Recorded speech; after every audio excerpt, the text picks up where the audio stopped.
Assalamualaikum warahmatullahi wabarakatuh. Waalaikumsalam warahmatullahi wabarakatuh. Assalamualaikum warahmatullahi wabarakatuh. Asyhadu an la ilaha illallah, asyhadu anna Muhammadar Rasulullah. Allahumma sholli ala Muhammad wa ala ali Muhammad. Alhamdulillahirabbil alamin. Puji syukur kehadirat Allah SWT, kita masih diberikan kesehatan hingga bisa melanjutkan pertemuan kedua mata kuliah statistika bisnis. Baik, saya akan izin share materi ya. Saya akan masuk ke Spada dulu. Ya, Spada di pertemuan kedua, ini saya sudah upload banyak video. Ada video pengenalan kuliah daring statistik bisnis, kemudian ada materi penyajian data, kemudian ada juga pembelajaran video penyajian data dan histogram.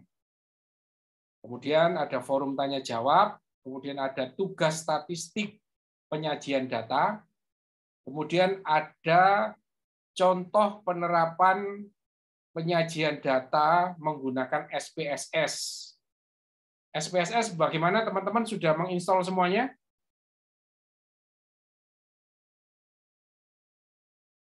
Sudah ada yang menginstal atau belum?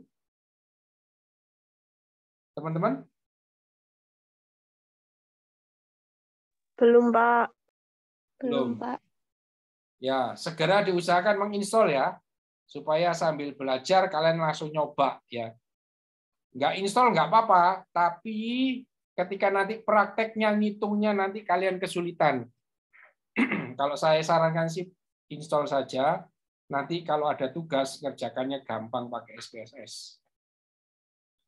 Ya, kemudian ada pembelajaran yang semester kemarin tentang statistika bisnis profiling data pelanggan. Nanti akan saya singgung sebentar. Kalau ingin lebih detail boleh diklik di sini ya. Kemudian jangan lupa juga daftar hadir hari ini supaya diisi. Jadi daftar hadir yang ada di Spada itu diisinya setiap hari Kamis. Kalau absen kehadiran di Zoom, saya akan record sendiri. Baik, saya lanjutkan dengan materi.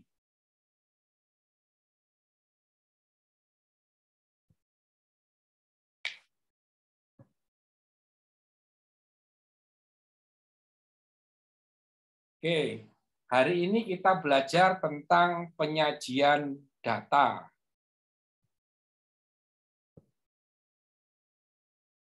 Apa sih tujuannya belajar penyajian data?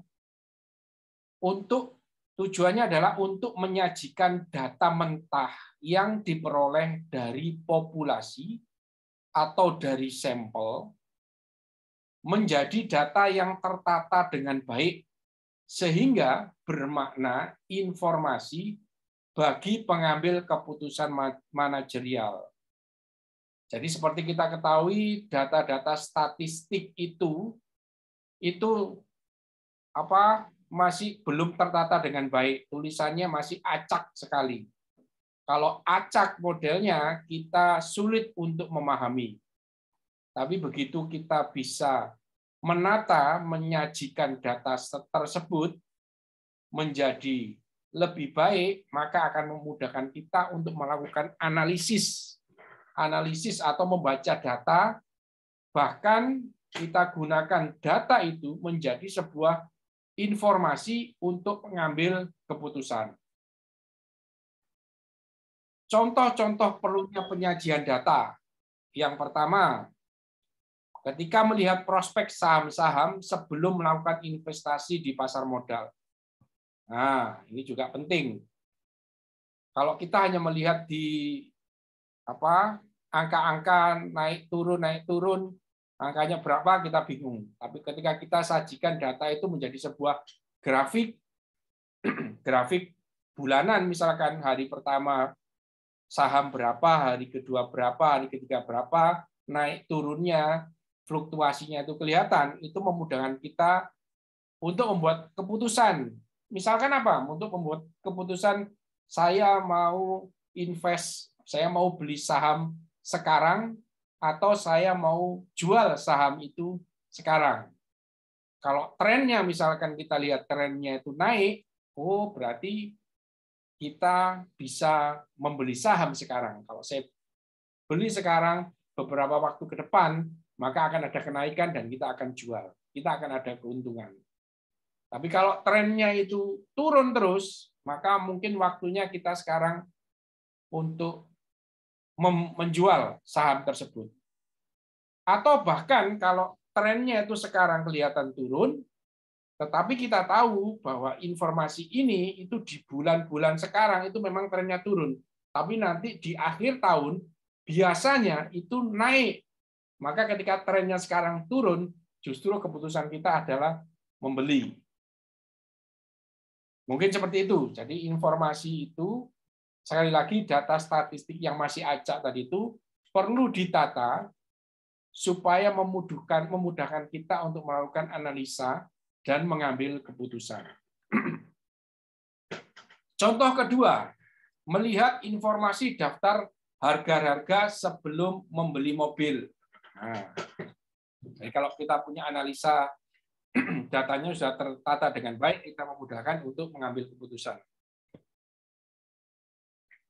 Penyajian data, langkah-langkah dalam statistik deskriptif. Yang pertama adalah memahami masalah dan jawaban yang diperlukan. Tidak hanya entertainment project ya pelajaran ya, ternyata mencari masalah itu juga penting. Supaya apa? Kita nanti mau tahu jawabannya apa. Yang kedua, mengumpulkan data yang sesuai dengan masalah dan tujuan. Seperti kita ketahui, informasi itu banyak sekali, apalagi kalian masuk internet, cari apapun, data apapun ada. Tapi ketika kalian tidak tahu mau cari apa dan tujuan apa, yang ada hanya bingung. Jadi komputer itu tidak bisa dipakai apa-apa. Tapi ketika kalian tahu tujuannya, misalkan tujuannya saya mau belajar statistik, saya tinggal masuk ke YouTube, saya ketik statistik.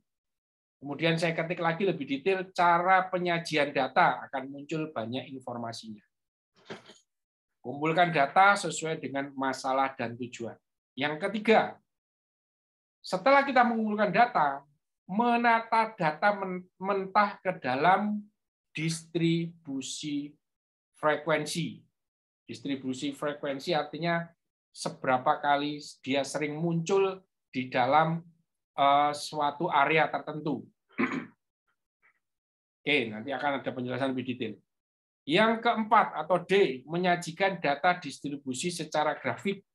Jadi orang itu lebih mudah, lebih gampang ketika memahami gambar.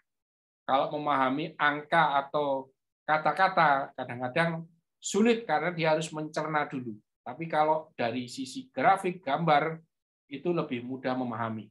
Makanya penyajian data, orang lebih suka menggunakan grafik, diagram batang, diagram lingkaran, dan lain sebagainya. Yang kelima, menarik kesimpulan mengenai permasalahannya. Setelah disajikan data, baik itu yang pada ujungnya menjadi sebuah gambar, kita bisa mengambil kesimpulan. Oh, ternyata jumlah perempuan di kelas ini itu lebih besar daripada jumlah laki-laki. Nah, itu kesimpulan. Tapi datanya kita sudah tabelkan menjadi diagram batang gitu. Oke, penyajian data ada 3. Kita akan belajar tentang distribusi frekuensi, kita akan belajar tentang penyajian data dengan grafik, dan coba penyajian data dengan Excel. Enggak, kali ini kita enggak dengan Excel, nanti akan kita lihat caranya menggunakan SPSS. Oke, distribusi frekuensi, definisinya adalah pengelompokan data ke dalam beberapa kategori yang menunjukkan banyaknya data dalam setiap kategori. Ya, setiap kategori ada berapa banyak, itu berapa frekuensinya, itu kayak gitu. Berapa frekuensi itu berapa kali berada pada kategori tersebut. Setiap data tidak dapat dimasukkan ke dalam 2 atau lebih kategori. Ya, kalau sudah kategori laki-laki, ya masuk di laki-laki, tidak boleh masuk di laki-laki dan perempuan. Karena tidak ada gender yang di antara laki-laki dan perempuan. Maksudnya itu. Kemudian langkah-langkah distribusi frekuensi. Yang pertama, mengumpulkan data. Yang kedua, mengurutkan data dari terkecil ke terbesar atau yang sebaliknya. Jadi data yang banyak yang nggak karu-karuan tadi itu dikumpulkan, kemudian diurutkan dari kecil yang terbesar. Kemudian membuat kategori kelas. Kategori kelas, kalau bahasa di sini tadi itu kategori ini. Nah, kategori yang dimaksud ini. Jumlah kelasnya ada berapa? Ada rumusnya, K sama dengan 1 plus 3,322 log N, di mana 2 pangkat K lebih besar daripada N, di mana K sama dengan jumlah kelas, N sama dengan jumlah data. Setelah menentukan kelasnya, sebuah kelompok data dibagi menjadi berapa kelas sesuai dengan rumus ini, lalu membuat intervalnya. Interval kelas adalah nilai tertinggi dikurangi nilai terendah dibagi jumlah kelas. Jumlah kelasnya kita sudah dapat pada poin C tadi. Setelah itu melakukan perhitungan atau penturusan setiap kelasnya. Artinya itu yang masuk di kelas pertama itu range berapa dan berapa, kelas kedua berapa dan berapa, kelas ketiga berapa dan berapa. Ini contohnya distribusi frekuensi saham di Bursa Efek Indonesia. Misalkan ada 22 data. 20 data ini acak ya datanya ya. Bayangkan angka 77 sampai 114. Angkanya acak. Terdapat 22 data. N sama dengan 22. Nilai tertinggi 114,4 dan nilai terendah 77. Jumlah kelas sama dengan 1 ditambah 3,322 log 22. 22 itu log N sama dengan 5,46 atau dibulatkan 5 kelas. Jadi ada 22 data dibagi menjadi 5 kelas. Intervalnya menurut rumus tadi itu nilai tertinggi dikurangi nilai terendah dibagi jumlah kelas. 144 kurangi 77 dibagi 5 ketemu 3,4. Jadi intervalnya tiap kelas itu kira-kira 7,4. Ya, interval ini. Jarak antara 77 sampai 4 ini 7,4 kira-kira. Jadi 77 ditambah 7,4 ketemunya 7 menjadi 8,4. Ya. Kemudian angka itu dihitung, dilihat angka yang ada antara 77 sampai 84 itu ada berapa? Oh, ada 3. Berarti frekuensinya itu 3. Tadi 5 kelas, intervalnya 74, dimulai dari 77 ditambah 7,4, 84,5 ditambah 7,4, ini sampai ke bawah, akhirnya pada yang kelas yang kelima 107 sampai 114,4. Kemudian dari data tadi itu dimasukkan masing-masing dilihat ada berapa muncul. Yang kelas pertama ada 3, kelas kedua 4, kelas ketiga 7, kelas keempat 4, kelas kelima 4.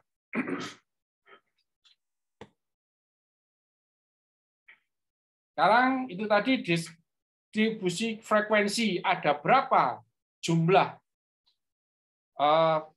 angka yang berada di dalam kelas tersebut. Kelas pertama ada 3, frekuensinya ada 3 data yang masuk di kelas itu.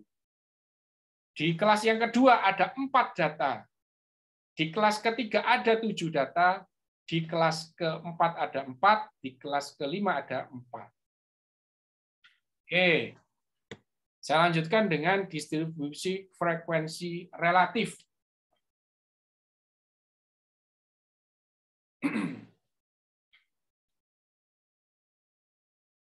Distribusi frekuensi relatif itu artinya relatif terhadap jumlah keseluruhan. Keseluruhannya berapa?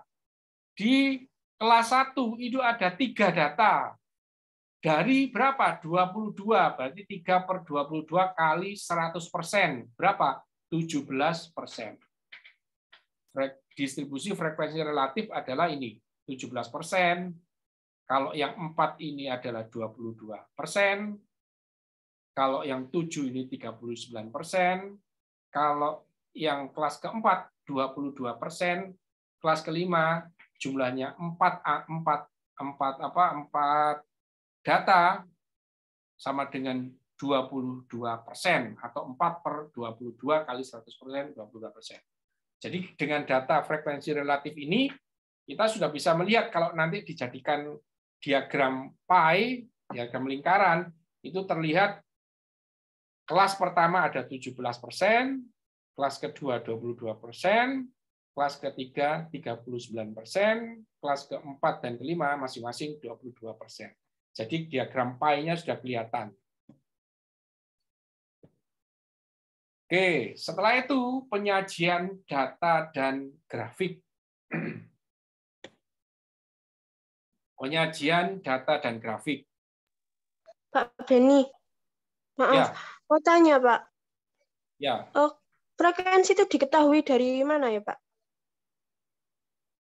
Oke, kan intervalnya ini 77,0 sampai 84,4. Terus frekuensinya 3. Itu dari mana, Pak? Jumlah 3-nya ini. Oke. 3-nya Iya, Pak. ini kan awalnya ada 22 data. Ini kebetulan datanya tidak dimunculkan ya. Ada data antara 114 sampai 77. Ada 22. Ini kebetulan contohnya nggak dimunculkan datanya. Jadi ternyata misalkan di 77 sampai 84 itu ada 78, 79, ada 80. Ini kebetulan datanya nggak dimunculkan ya. Ini sebagai gambaran saja. Dari 3 itu ternyata yang di kelas ini itu ada 3. Paham nggak maksudnya? Sampai sini. Saya tulis. 3 dari 22 itu, Pak ya? 3 dari 2 itu masihnya gini. Bentar. Kita di sini aja.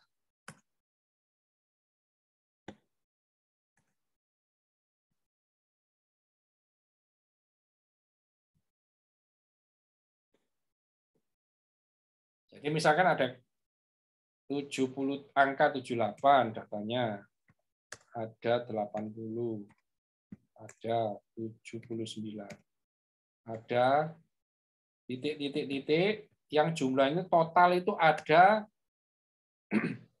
77 misalkan, set yang terakhir itu 144. Ya. Ini jumlahnya total itu ada berapa? 22 data. Ini bisa dibayangkan ya. Ini enggak saya tulis semua. Misalkan ini berapa? Antara 17 sama misalkan 81, misalkan 88. Nah, total 22 data. Ini bisa dilihat tulisannya ini. Kurang besar. Bisa, Pak. Bisa.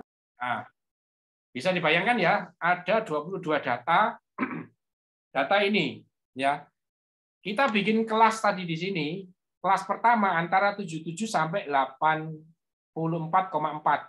Ayo, dari data ini kira-kira ada berapa? Dari 77 sampai 84.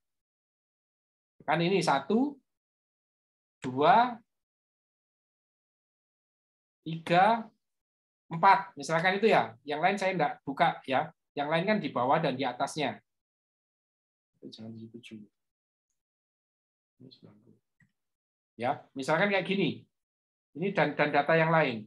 Ini kan ada 1, 2, 3, 4. Yang lain datanya di atas 88 misalkan ya. Setelah diurutkan 78, sorry, kan kita tadi harus mengurutkan 78, 79, 80. Nah, misalkan kayak gini ya. Kan di kelas pertama itu 77 sampai 84. 77 sampai 84. Nah, ada berapa? Ada berapa angkanya? 77 sampai 84. Ada berapa data? 4, Pak. 4, Pak. Nah, 4. Ya, itu 4 dimasukkan ke sini. Nah, kebetulan ini 3. Oke, kan saya buatkan data simulasi.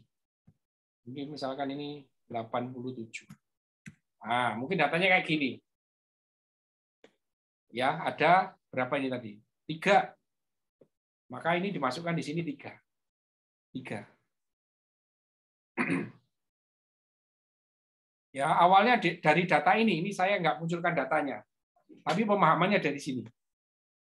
Sampai di sini bisa dipahami nggak? Frekuensi. Bisa, Pak. Bisa ya. Nanti Iya.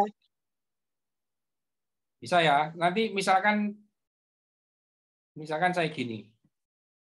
Kita mau cari yang antara 99 sampai 100. Misalkan ini saya ada data kayak gini.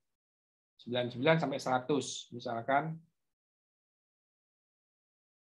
Ya. Misalkan 99,8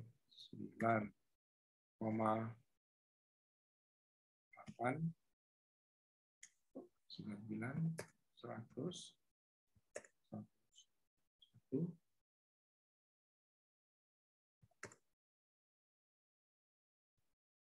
Oke. Frekuensi yang 4, kelas yang keempat, itu ada berapa? Kalau pertanyaannya itu ya. Kalau ini datanya. Itu ada berapa kira-kira? Sebentar. Sampai berapa tadi? Yang keempat sampai 106.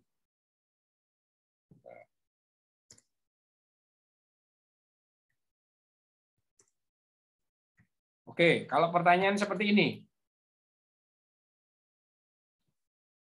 Ada 5, Pak. Ya, yang pertanyaan yang kelas keempat itu ada berapa? 5 tadi. Kita hitung. 1, 2, 3, 4, 5. Ya, benar ya. 107 masuk enggak? Enggak, Pak. Enggak. Ya, karena batasnya cuma 106,9. Paham ya sampai sini ya? Kalau itu datanya 5, berapa tadi 5 ya? 5 apa 6? 1, 2, 3, 4, 5. 5 itu berarti frekuensi, distribusi frekuensinya berapa? 5. Ya, 5, 5. Pak. Frekuensi relatifnya berapa? Berapa persen dia? Kalau jawabannya 5. Kalau ini kan 4 ya, 4 itu 22. Kalau 5 berapa? Kalau jawabannya 5 berapa?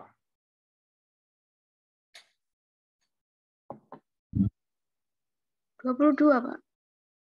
Loh, kalau 4 kan 22. Kalau 4, 22. 4, frekuensi 4 kan, ketemunya 4 per 22 kali 100%, 22%. Kalau 5, ini kan tadi 5 jawabannya ya. Ini kan 5 toh? Iya, Pak. 27. Hah? 5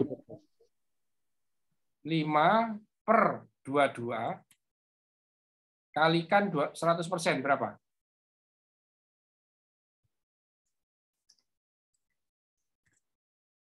Sama dengan berapa?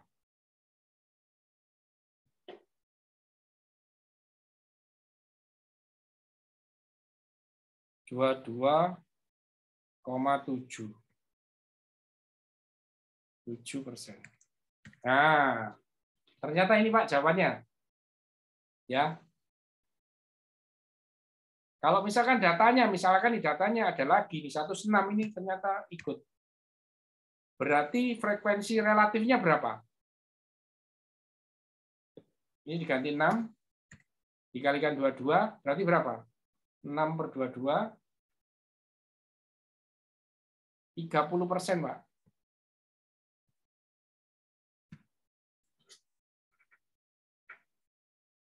Ini loh, saya nanyakan ini dulu. Frekuensi relatif. Frekuensi relatif. 27, Pak. Hah? relatif. 27.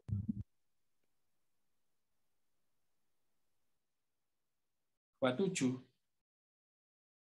6/22 itu berapa? 6/22. Oh iya, 27 ya. 27. 27 sen. Untuk yang kelas berapa tadi? Kelas 4 tadi ya. Nah. Oke, sampai di sini ada yang mau ditanyakan? Ya. Paham. Paham? Paham semua ya? Gampang ini. Iya, Pak. Pak, mau Oke. tanya. Silakan. Yang Silakan. itu kan ada interval. Ada kelas ke 1 sampai 5. Cara menentukan intervalnya itu gimana, Pak? Ini intervalnya. Batas atas, batas bawah. Nih. Nilai membuat interval kelas sama dengan nilai tertinggi dikurangi nilai terendah dibagi jumlah kelas.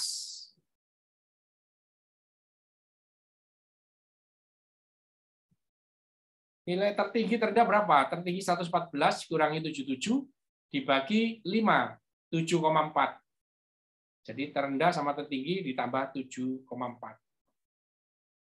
Kelasnya dari mana caranya? Ini kelasnya. 1 ditambah 3,322 log jumlah N-nya. N-nya kebetulan ada 22. Sama dengan 5,46 dibulatkan menjadi 5. Ada 5 kelas. 1, 2, 3, 4, 5. Bisa dipahami? Bisa, Pak. Oke. Jadi ini ono data ngacak kayak gini, ya. Data ngacak. Aturannya adalah kalian urutkan dulu. Setelah diurutkan, kemudian ini jumlah N tahu, jumlah tertinggi tahu, terendah tahu. Kemudian kalian buat kelas. Dengan rumus apa? 1 plus 3 ketemu 5,6 dibulatkan menjadi 5. Berarti 5 kelas. Kemudian intervalnya berapa? Pakai rumus ini tadi. Tertinggi dikurangi terendah dibagi kelasnya. Oh, berarti tiap kelas intervalnya 7,4. Ya sudah, dibuatkan ini, kemudian dimasukkan ada berapa frekuensinya setiap kelas itu tadi. Oh, ada 3, ada angka, ada 3 data yang masuk dalam kelas itu. Ada 4 data yang masuk dalam kelas kedua. Ada 7 data yang masuk ke kelas ketiga. Ada 4 data yang masuk di kelas keempat, dan ada 4 data yang masuk ke kelas kelima. Setelah itu dibuat frekuensinya, prosentasenya. Akhirnya kita bisa membuat data itu bisa kita sajikan ke dalam sebuah grafik, baik itu batang atau data. Kalau sudah ketemu frekuensi seperti ini kan gampang membuat diagramnya ya. Tinggal kita mau diagram batang atau diagram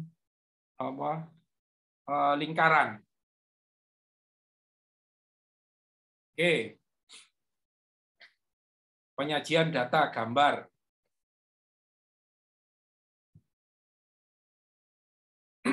Membuat distribusi frekuensi dalam bentuk sajian gambar, baik grafik poligon, histogram, atau OGIF. Istilah-istilah penting, ada beberapa istilah penting dalam penyajian data, yaitu batas kelas, nilai terendah dan tertinggi pada suatu kelas.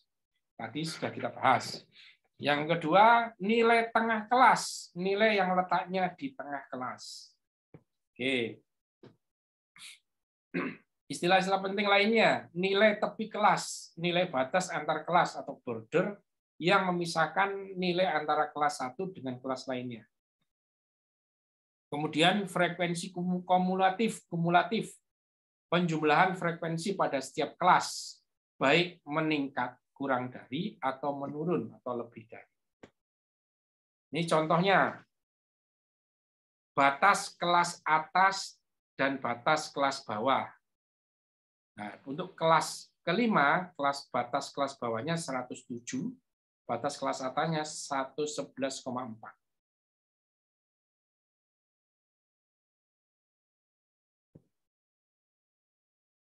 Kemudian kita kelasnya ini 1, 2, 3, 4, 5, intervalnya ini 7, 7, 8, 4, kita sudah pelajari tadi.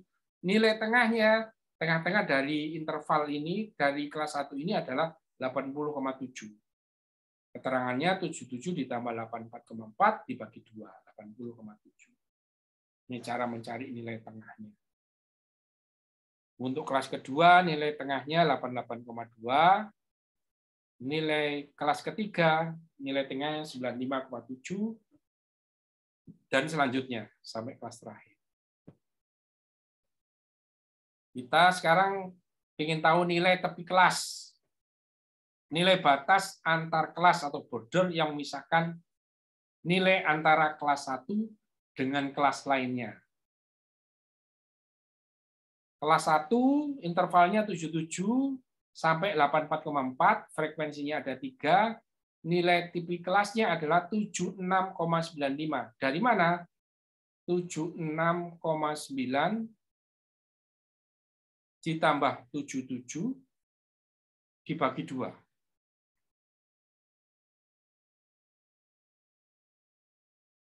Sama dengan 76,95. Yang kedua 84, ini tadi apa tadi? 84,45, asalnya 84,4 ditambah 84,5.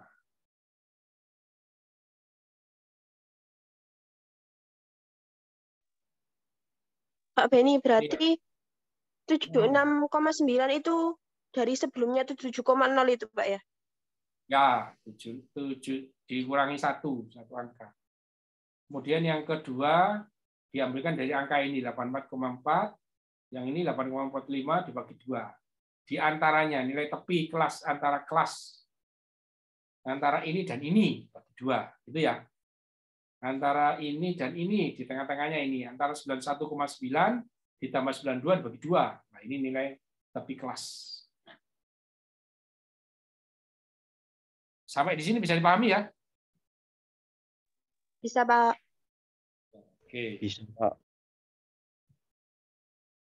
Sekarang frekuensi kumulatif. Penjumlahan frekuensi pada setiap kelas, baik meningkat, kurang dari, atau menurun lebih dari. Intervalnya contoh 77 sampai 84,4, frekuensinya 3, tapi kelasnya tadi sudah dihitung 76,95. Frekuensi kurang dari 0 tambah 0 sama dengan 0, frekuensi lebih dari 22 dikurangi 0 sama dengan 22. Oke, kita pelajari bawahnya. Frekuensi 88, interval 84 sampai 91,9, frekuensinya 4, tapi kelasnya 84, frekuensinya lebih dari 0 ditambah 3 sama dengan 3. Ini frekuensi lebih dari ini kumulatif ya, penjumlahan gitu loh ya. Yang tadinya 0, belum ada, ditambah ini ada 3, ditambah lagi 4, 7, tambah lagi 7, 14, tambah lagi 4, 22, 23. Atau ini sebaliknya, 22, 19, gitu. Bisa dipahami ya? Dari frekuensi awalnya 0, ada 3 menjadi 3, yang di bawah kelas ini itu ada 3. Di bawah kelas ini itu ada 7. Di bawah kelas ini itu ada 14. Di bawah kelas ini ada 18. Atau sebaliknya, di atas kelas ini itu ada 22, 19. Seperti itu. Sama di sini bisa dipahami. Itu, Pak, berarti awal sama akhir itu harus 0. Awal akhir harus 0. Maksudnya apa? Awal akhir harus 0. Itu yang awal dimulainya 0 sama 0. 0, iya, Pak. Iya. Ya, untuk frekuensi kurang dari ya. Intinya tuh gini, di kelas ini itu yang kurang dari kelas ini itu ada berapa? Oh, ada nggak ada. Yang kurang dari kelas ini itu ada 3. Ada 3. Ada 3 data yang di bawah kelas ini, gitu maksudnya ya. Ada 3 data, mana? Ini. Yang ada di kelas ini ada 3. Yang di kelas 4 antara 92 sampai 99, itu ada berapa data? Ada 7 data, yaitu kelas pertama dan kelas kedua. Pemahamannya gitu. Ya. Iya, Pak. Ya, pemahamannya frekuensi yang di bawah kelas keempat ini berapa? Oh, ada 14, yaitu 7 di kelas ketiga, 4 di kelas kedua, dan 3 di kelas pertama. Ada 14 data di bawahnya dia. Di atasnya berapa? Ya tinggal 22 dikurangi 14 saja. Ada 8 berarti yang ada data di kelasnya, di atas kelasnya yang keempat ini. Ya, kalau yang ini sebaliknya, ada berapa yang di bawahnya? Paham ya? Nanti kalau nggak paham, diulang-ulangi lagi. Ini pemahaman yang sederhana. Untuk kelas yang kelima itu selalu 2 gitu, Pak? Kelas kelima selalu 2.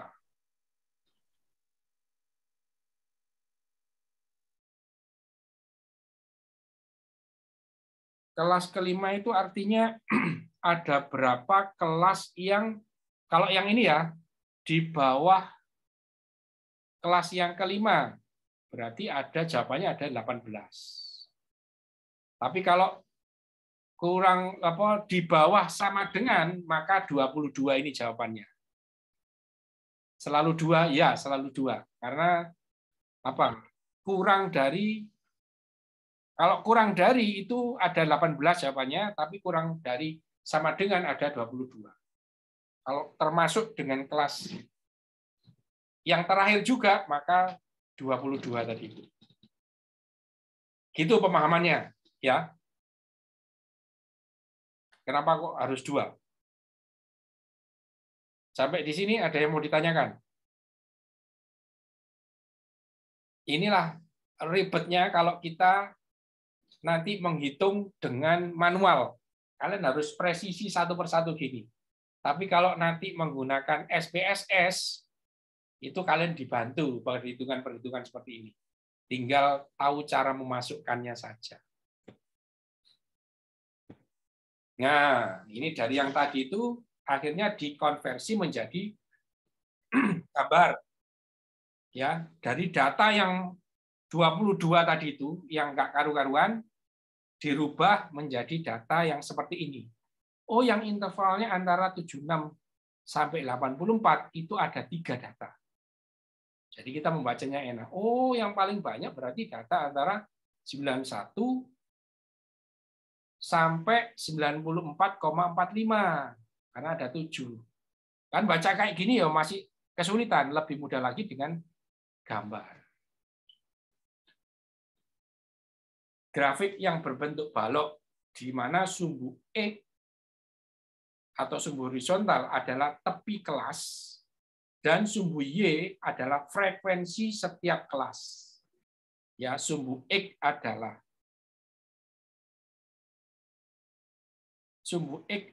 tepi kelas, ya tepi kelas ini, tepi bawah, tepi atas, tepi bawah, tepi atas ditulis di sini. Kemudian sumbu Y-nya frekuensi munculnya data ada di kelas tersebut ada berapa.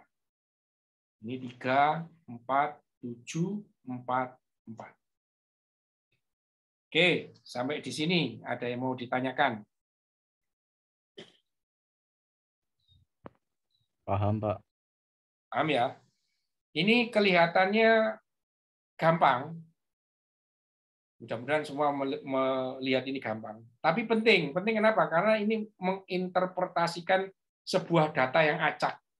Data yang acak, kalau kita membiarkan data itu acak, maka kita tidak akan bisa menarik kesimpulan apapun. Misalkan ada mahasiswa ngumpul semuanya di lapangan. Kita hanya melihat orang data mahasiswa ngumpul di lapangan, kita tidak bisa mengambil kesimpulan apa-apa. Tapi ketika nanti kita rubah data itu menjadi data statistik yang sudah tertata kita mudah. Jadi kita klasifikasikan yang laki berapa, yang perempuan berapa. Kemudian yang umurnya sekian sampai sekian berapa. Kemudian yang agamanya ini apa.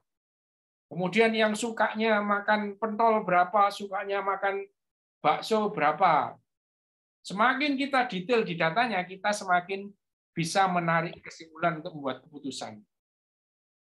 Termasuk di kelas entrepreneur tadi, tujuannya kita data anak yang ngumpul tadi, begitu kita sudah tata statistiknya, kita bisa mengambil kesimpulan, oh ternyata ini kok trennya anak-anak yang ada di UMG ini semuanya kok suka bakso ya.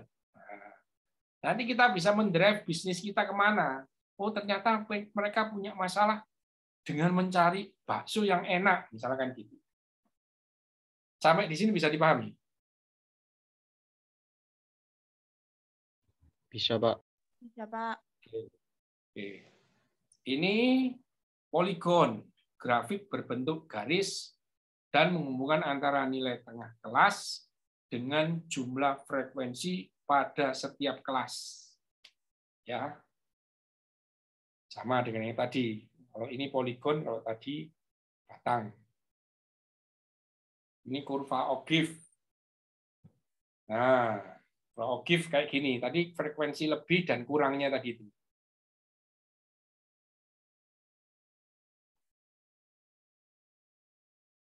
Oke. Sampai di sini ada yang mau ditanyakan? Kan plus frekuensi lebih kurang ya. Ini digrafikan. Ini lebih kurang. Nih. Slide sana. Frekuensi kurang dari ini. Sebenarnya titiknya sama ya. Kotak yang ini, yang bunder itu kurang dari, yang punya ini kurang dari. Nah. Slide ini lebih dari. Oke. Ada yang mau ditanyakan? Izin bertanya, Pak. Silakan. Untuk distribusi frekuensi relatif yang slide ke-11, itu frekuensi relatif itu jumlah dari keseluruhannya harus 100% kah?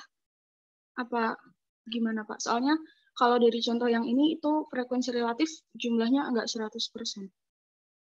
Yang ini, relatif ini. Iya, Pak. Ini harus 100%. Jadi misalkan ini 3 ditambah 4, 7, 7, 14, 14 ditambah 8, 22. Ini sudah 100%. Jadi 3 per 22, ini soalnya ada koma-komanya ini. Ini dibulatkan sama dia. 3 per 22 itu coba berapa? 3 per 22 bagi 22. 0,13. Kok 17 ya? 3 per 22. Harusnya ini 13,6 ini. Iya, Pak. Kalau dihitung ulang sih tadi salah untuk frekuensi relatifnya. 4 per Terus jumlahnya juga lebih dari 100%. Ini 18. Ini 18. Ya. Terus ini 7 per 22.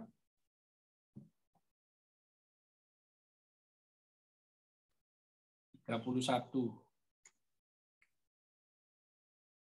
31,8. Terus ini 44 itu berapa? 22 betul ya? Nah, seperti itu. 4 per 22, 4 per 22. 18. 18,18. Ini berarti sama 18.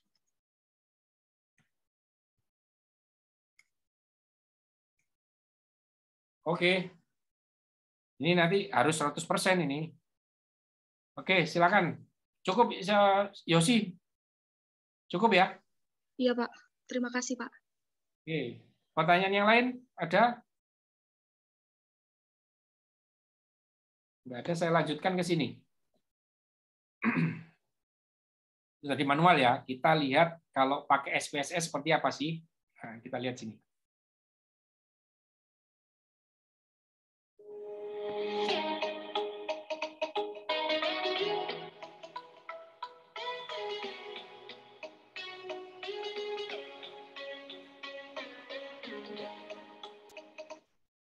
Di SPSS, nanti kalian kalau punya SPSS kayak gini, ya, di sebelah kiri bawah, kalau create value, nanti membuat ini. Variabel-variabelnya didefinisikan terlebih dahulu.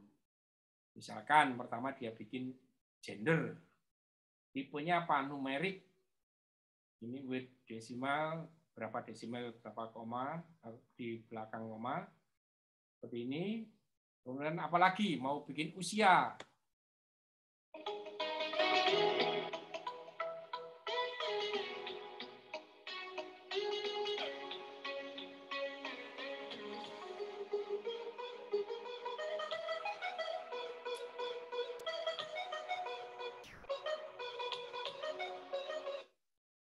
Tadi yang saya ceritakan, kalau ada teman-teman UMG ngumpul semuanya di lapangan, kalau kita hanya melihat itu kan tidak ada data atau informasi yang bisa kita dapatkan. Tapi begitu teman-teman yang ngumpul tadi itu kita data, pertama dari sisi gendernya, laki perempuannya, kemudian dari usianya, tingkat pendidikannya, fakultasnya, prodinya, statusnya, dan lain sebagainya, itu akan bisa membantu kita untuk mengambil keputusan. Oke, kita lihat dulu ini ya, dari mendefinisikan variabelnya dulu.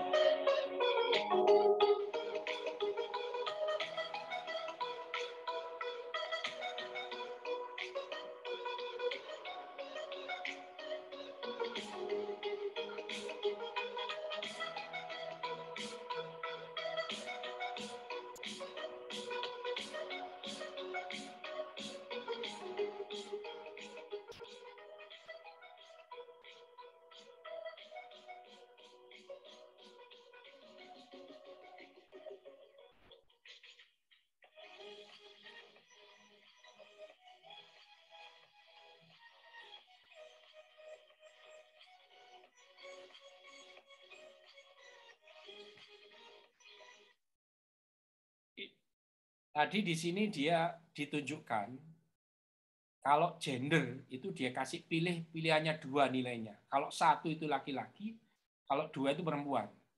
Kemudian di tingkat pendidikan dia kasih definisi kalau 1 itu S1, 2 itu S2, 3 itu D3. Begitu juga nanti fakultas.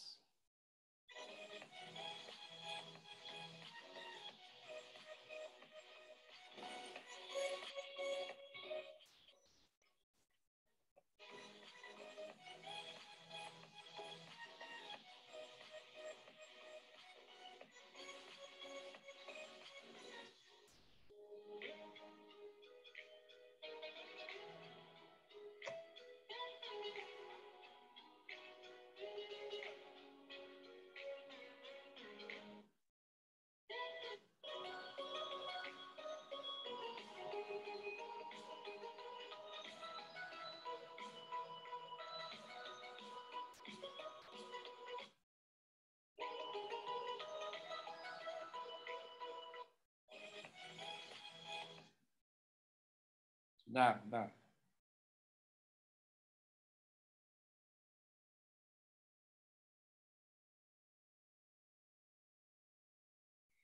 Ya, di fakultas tadi itu 1 itu saintek, 2 itu FK,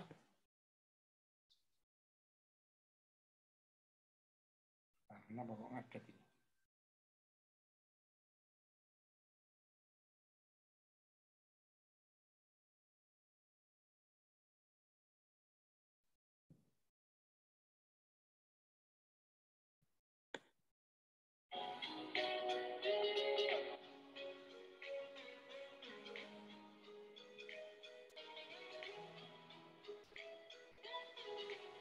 Di sana suaranya terdengar apa enggak ya?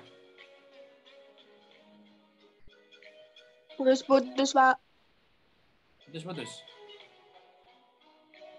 Yang putus-putus suara saya atau suaranya ini? Suara rekamannya ini? Rekaman, Pak.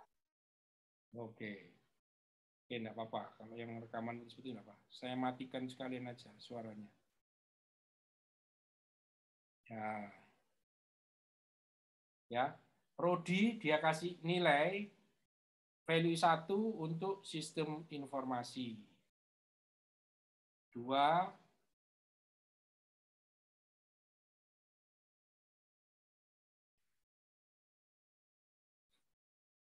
sampai di sini bisa dipahami ya? Bisa, Pak. Oke, kalau bisa ini saya cepatkan.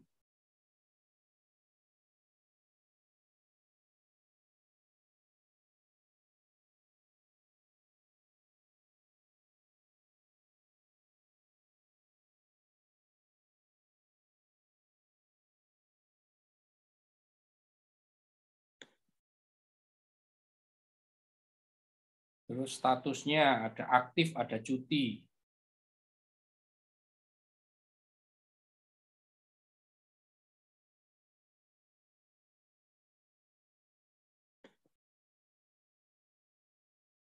Nah, ini mulai ngisi.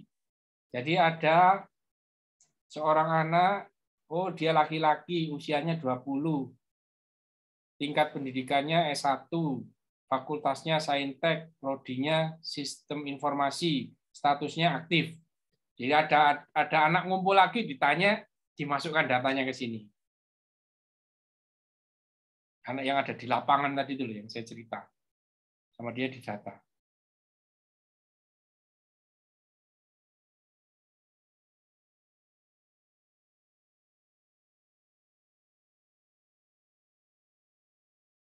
Ada anak lagi, didata lagi. Oh, kali ini ketemu wanita. Usianya berapa? 20 ditanya. Pendidikannya apa?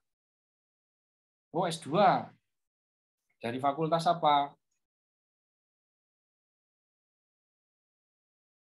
Oh, dari FAI, Fakultas Agama Islam. Prodinya apa? Oh, prodi Pendidikan Agama Islam. Statusnya apa? Oh, aktif. Itu terus. Saya percepat ya.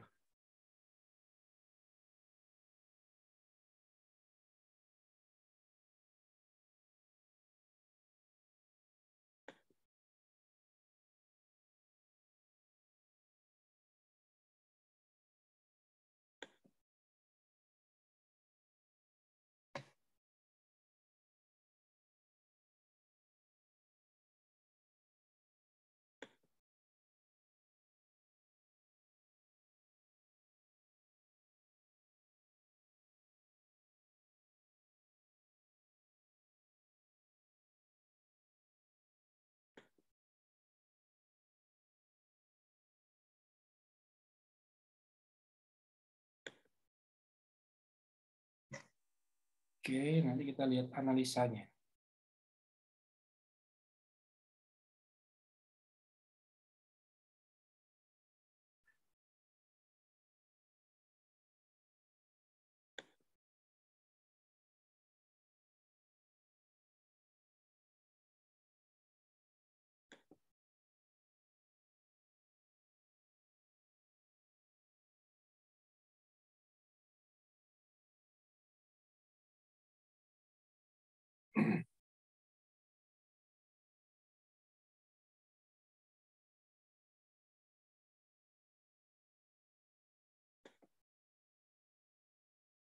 Mundur terus ya.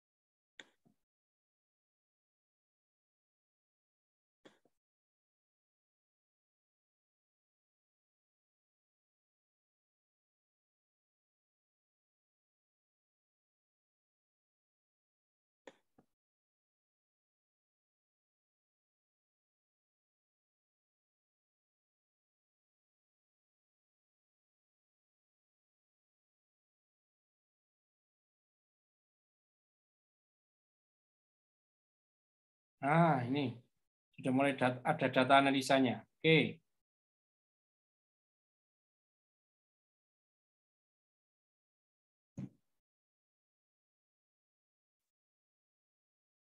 Masih terlihat ya?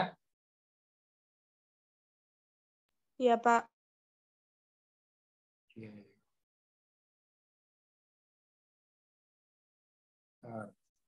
Nanti kita lihat bagaimana SPSS menganalisa data ini.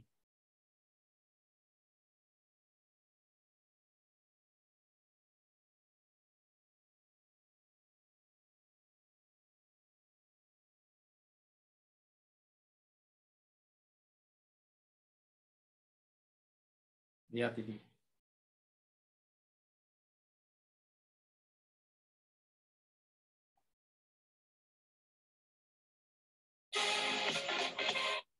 Ya. Apa? Analisis, kemudian frekuensi, kemudian dia geser seluruh variabel yang dia cari. Kalau misalnya kita ingin gender saja ya nggak apa-apa. Ingin usia saja nggak apa-apa. Sesuai yang kita inginkan. Ini kebetulan sama dia ingin menganalisa semuanya menggunakan chart bar. Oh, diagram batang. Analisnya cepat. Jadi kita nggak perlu ngitung kelas berapa, berapa kayak tadi itu. Batas atas, batas bawah, otomatis dibuatkan sama SPSS. Langsung dianalisa kayak gini. Jadi sejumlah orang tadi itu, ternyata dari tingkat pendidikannya S1-nya seperti ini. Gendernya laki perempuan lebih banyak daripada laki-laki. Datanya ada semua. Ini ditunjukkan. Usianya, tingkat pendidikannya, fakultasnya, frekuensi ada tadi itu. Ya. Frekuensi kumulatifnya, usia, pendidikan, fakultasnya. Jadi langsung bisa dievaluasi. Oh, ternyata anak yang ngumpul kayak gitu tadi itu kebanyakan adalah fakultas FAI. Jadi kalau misalkan kita mau jualan, ya yang ada hubungannya dengan FAI. Oke, sampai di sini ada yang mau ditanyakan?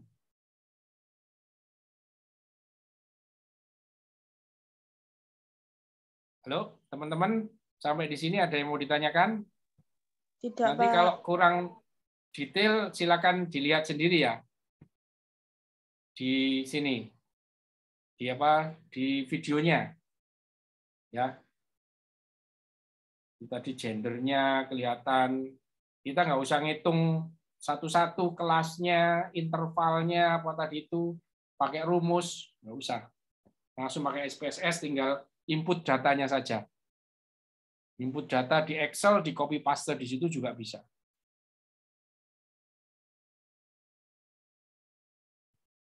Oke, silakan kalau ada pertanyaan.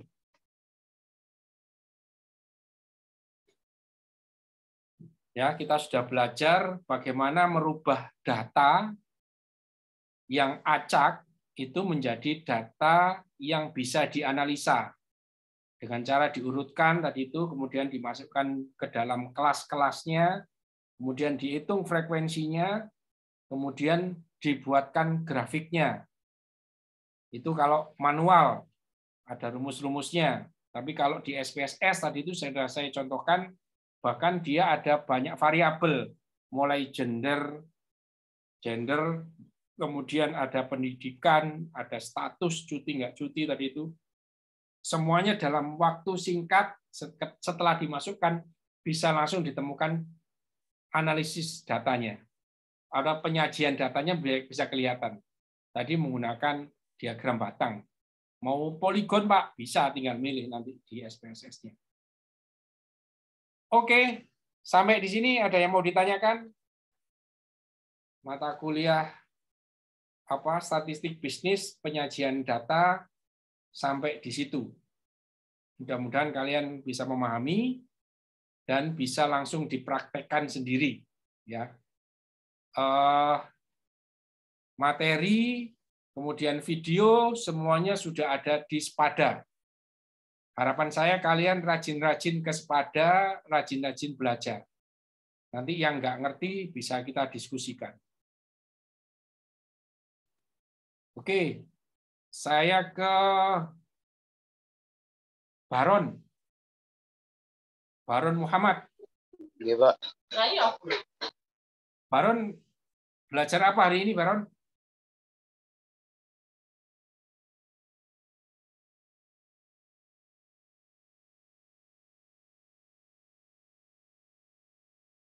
Baron, bisa open mic, Baron? Tadi belajar ini, Pak, memasukkan data. Terus? Gimana, Baron? Menyajikan data gimana caranya, Baron?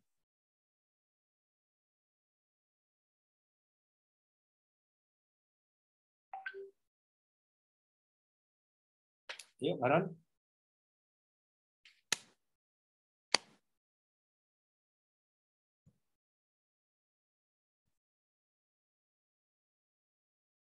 Gimana, Baron, caranya menyajikan data? Jadi lewat Excel, terus ini, Pak, apa namanya?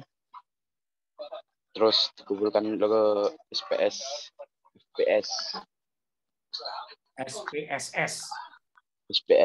Nah, tadi saya menangkapnya kayak gitu ya, Pak.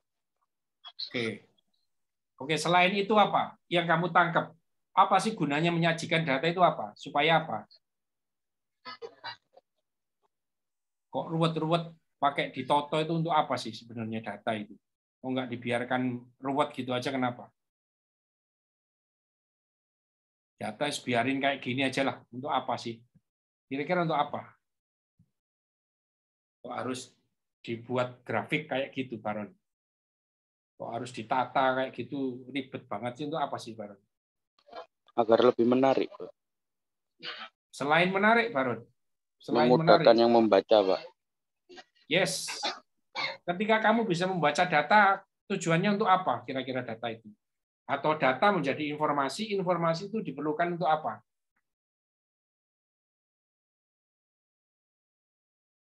Untuk apa kira-kira? Untuk mengetahui data, Pak. Data kan angka-angka tadi itu ditata supaya kita bisa mengambil informasi. Informasi itu diperlukan untuk apa kira-kira? Pengambilan keputusan manajerial. Yes. Pengambilan keputusan manajerial. Kayak tadi itu, banyak anak UMG ngumpul di lapangan. Kita nggak tahu, nggak bisa baca apa-apa itu. Begitu datanya dikumpulkan, kita tahu ternyata laki-laki, perempuan lebih banyak dibandingkan laki-lakinya tadi itu. Oh, misalkan kalau kita mau jualan, lebih banyak jualan untuk kebutuhan perempuan ini. Kemudian dari sisi fakultas, jadi setelah dikumpulkan datanya, ternyata informasinya menunjukkan FAI yang paling banyak. Ya, kalau tergantung kita mau gunakan untuk apa, keputusan apa itu. Tapi kita sudah punya datanya. Sampai di sini bisa dipahami ya? Oke, Pak. Oke, satu lagi nih. Saya mau tunjukkan ini. Bisa dilihat ya.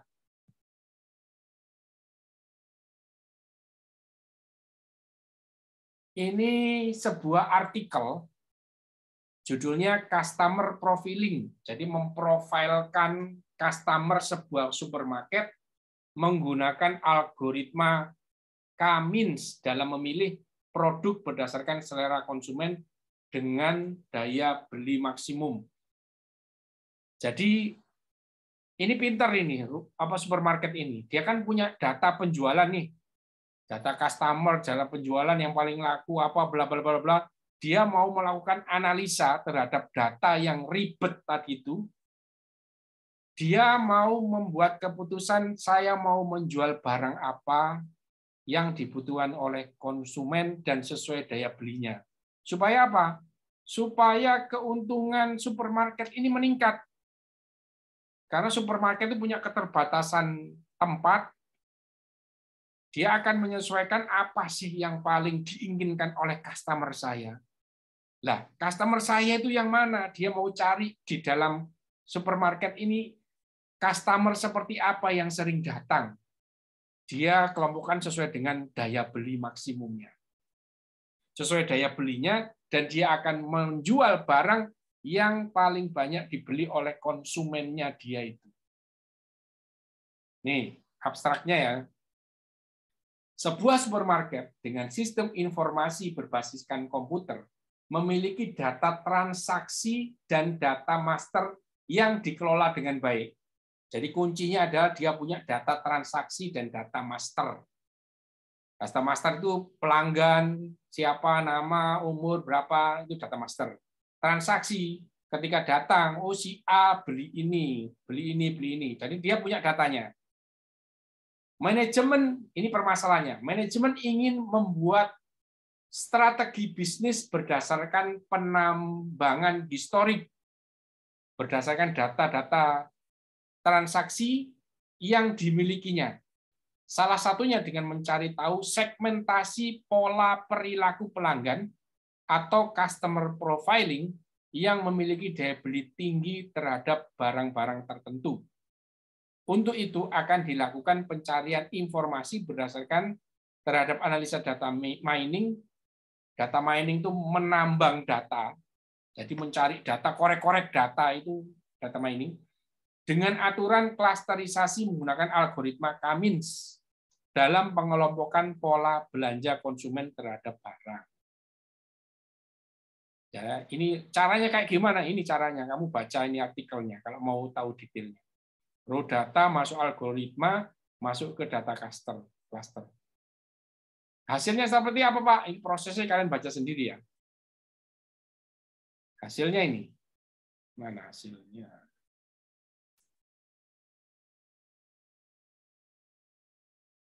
Ini dia menemukan ini.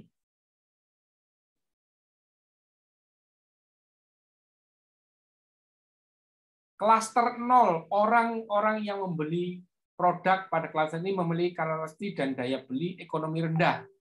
Ini teramati dengan tingkat pendapatan yang rendah, tingkat member dan kepemilikan kendaraan yang rendah, tetapi memiliki jumlah anak yang tinggi dibandingkan dengan klaster lain.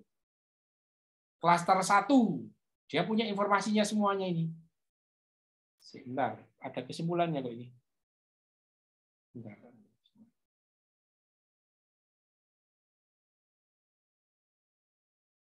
Oke. Ini kesimpulannya nih, saya bacakan kesimpulan langsung. Tujuan dan kesimpulan.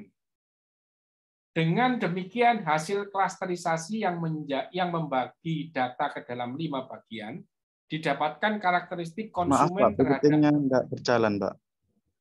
Oh, nggak berjalan? Oke, saya tutup lagi. Iya, Pak.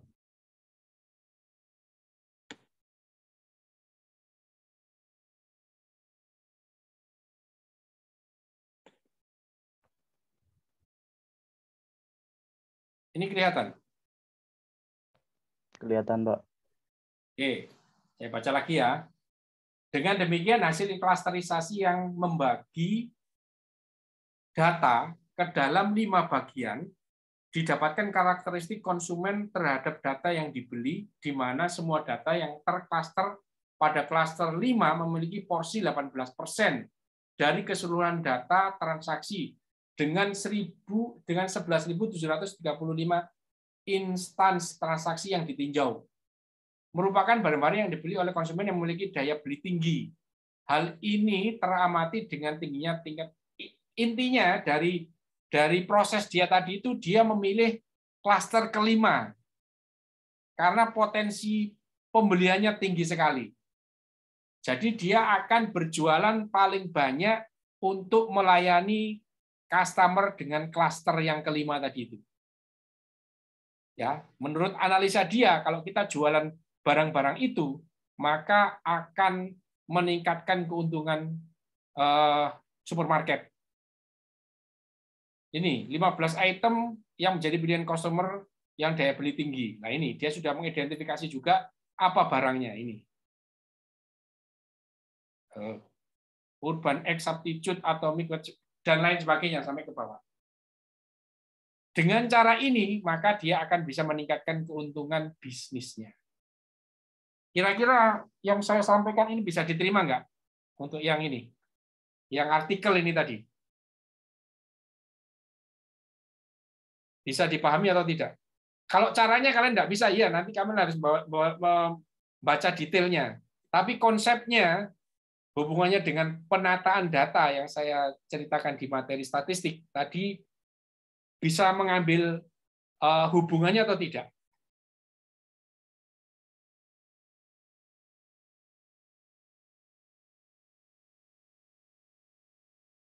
Yosi, bisa open mic Yosi.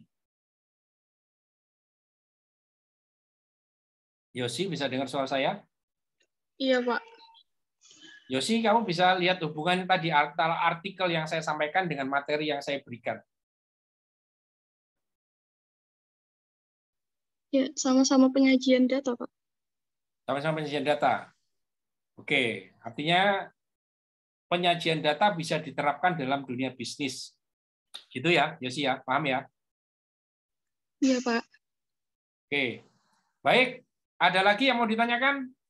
Materi dari saya cukup. Ini jamnya juga sudah mendekati jam 11. Ada lagi yang mau ditanyakan? Nggak ada, Pak. Irin, ini cukup ya? Baik. Kalau Pak. cukup. Terima kasih. Terima kasih atas kehadirannya. Nanti akan saya share rekamannya, insya Allah seperti biasanya. Dan jangan lupa untuk absen di Spada, ya. Juga video dan materi yang di-share supaya diperhatikan. Terima kasih atas perhatiannya. Mohon maaf atas segala kekurangan. Saya akhiri. Assalamualaikum warahmatullahi wabarakatuh. Waalaikumsalam warahmatullahi wabarakatuh. Waalaikumsalam Terima kasih, Pak Beni. Terima kasih Pak Beni. Oke, Iya, Mas, sama-sama.